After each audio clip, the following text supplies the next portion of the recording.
Just a disclaimer, the Iranian Plateau is a massive expanse of land that stretches from Turkey all the way to the Himalayas in Western Asia. However, the focus of this presentation will be on Iran. But first, the basic information. The location where Iran is situated in is significant.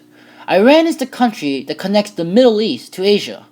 This meant that a lot of trade had to pass through Iran to get from Asia to Europe and vice versa.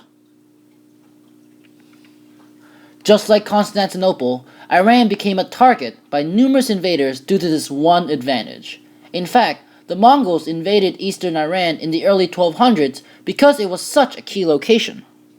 The geography, as it should be, is incredibly significant. For a country to prosper, it must have large bodies of water to nourish it. Major rivers and lakes allow civilization to prosper not only through hydrating people, but also through creating fertile land for growing crops. However, there are no major river systems in Iran, and most of the land, specifically 2/3 of it, is arid deserts and rugged mountains.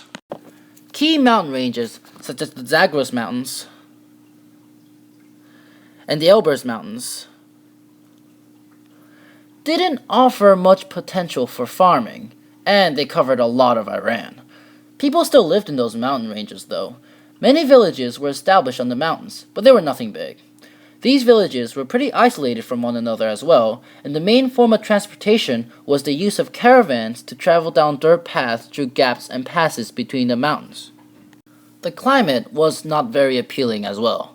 Most of Iran, especially the south, is incredibly hot and dry, with temperatures hotter than 100 degrees Fahrenheit in the summer. Lack of rain is also very common in this country, with only about 9.8 inches of rain a year. Much more rain fell at the top of the highest of mountains, which explains why the villages formed there in the first place. Sure, the deserts and mountains made great natural barriers, but that doesn't exactly help establish an empire as mighty as the Persian Empire.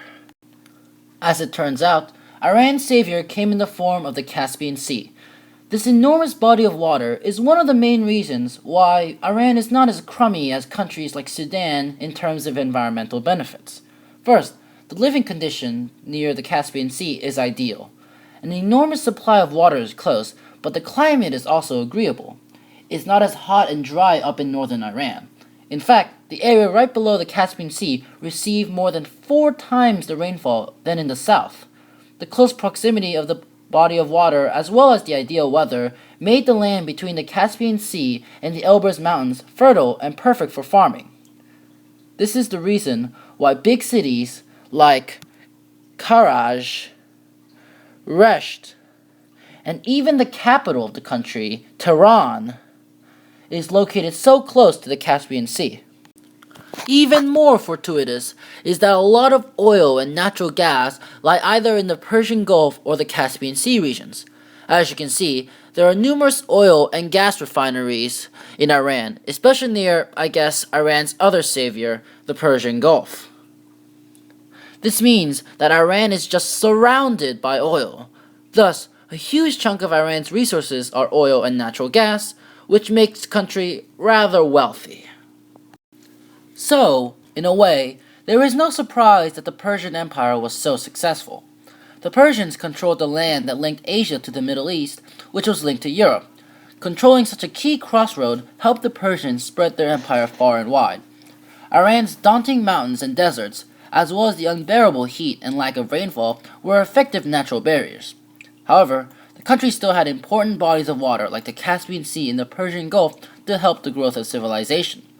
Even today, those bodies of water continue to help the Iranian people by supplying the country with oil and natural gas, even though Iran is literally being squeezed dry through international sanctions. Iran is a great example of how the geography of the land can affect its people in the past as well as in the future. By the way, my review of Explain Everything? 8 out of 10. Not bad.